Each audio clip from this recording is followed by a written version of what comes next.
We've now made it all the way down to Module 13, and in this particular module, we're going to talk about sorting and filtering. This is great when you have longer lists that you're working with because you're going to be able to go through the list, you're going to be able to go through and remove any duplicates you might have, you're going to be able to sort the data, you might want to sort it alphabetically, numerically, by date, and then there might be certain data that you do want to see and other data that you don't, so you can go through and filter out that data. I want to show you in this module how all of this stuff works. We're going to start right now with section 1, and I'm going to show you how to remove the duplicates when you have longer list of data that you're working with. One of the things that will happen when you're working with a longer list like this is you might end up with duplicates for various reasons. It could be that you typed someone in twice accidentally. It could be that you maybe exported some data from another software program and when you brought it over, it duplicated it. There's a lot of different reasons why you might end up with duplicates. One of the things you can do is have Excel find those duplicates for you, and that way you can get those out of here. You can actually delete them. Now, before we actually start working with this, let's talk for a little bit about how files like this should be set up properly in order to remove duplicates, sort, and filter. The first thing you'll notice is that on row 4 here, these are the headers for each of your columns. We call this your header row. One of the things that has to happen with your header row is that it has to have one format that's different from the data below. If it doesn't, what will happen is when you go to sort, it will sort the headers in with the list, and you don't want it to do that. Capital letters don't count, okay? It has to be something like a different font size, a different font, different color, things like that. So that's the first thing, is you've got to have a header row. The second thing is no blank rows in your table.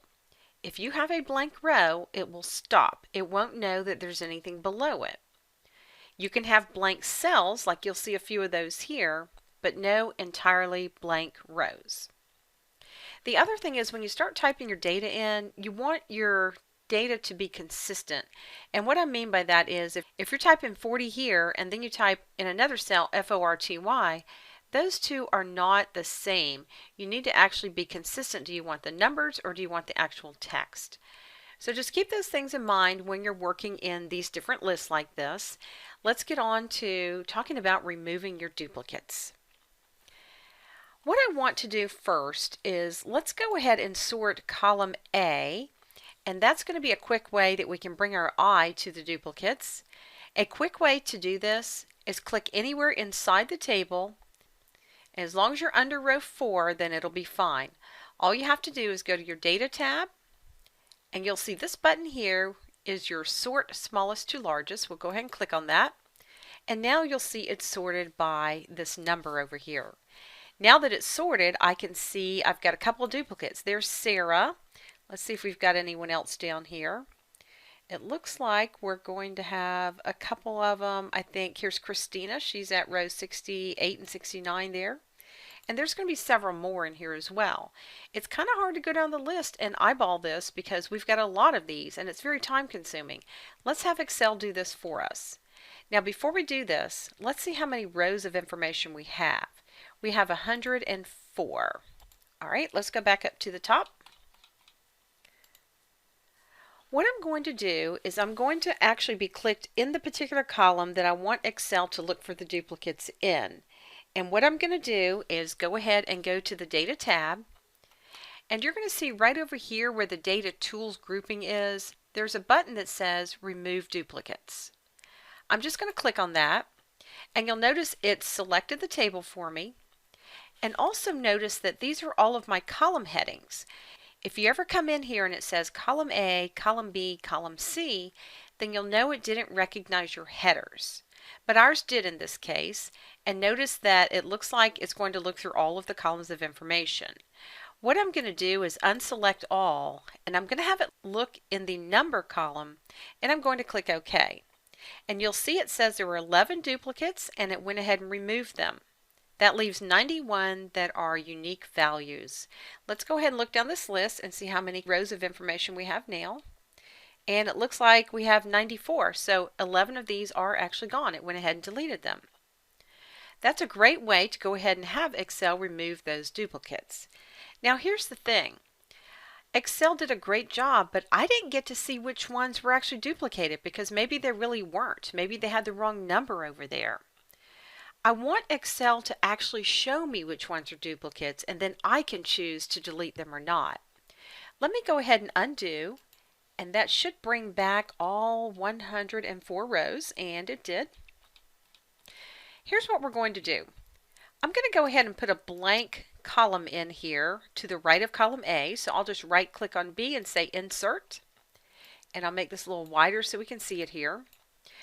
What I'm going to do is write a little formula that will tell Excel to put the word duplicate anywhere that it sees that column A has a match. Now I'm going to write a formula that's a little more advanced than we are right now, but that's okay. Later on we'll kind of go through this. But this is what's called an if statement. We're going to tell Excel that if these two are duplicates, go ahead and write the word duplicate. All I'm going to do is go to the Home tab.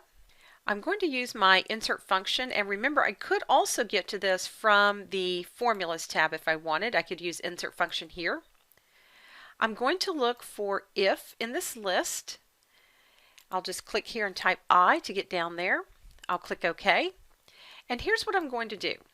An if statement basically has three parts to it. It has a test, what to do if the test is true, and what to do if the test is false. Now, what I'm going to have it do here is I'm going to say if this equals this. So that's going to be my test. Tell me if that's true. If it is, I'm going to have it put the word duplicate here. If it's not, I'll just have it return a 0. Now let's click OK and we'll see how many duplicates we actually have. I'm going to actually copy this all the way down. And let's see how many it came up with. There you go. There's several of them. This one's a duplicate. That one's a duplicate. There's another duplicate right there. Perfect. Now I can look through these if I need to, because it could be that the number's wrong, but the data's right in the rest of the columns. You would have to look through each one of these to make sure. That's a great way to have Excel find your duplicates for you. Why don't we go ahead now and go over into section 2, and we'll talk a little bit about sorting your data.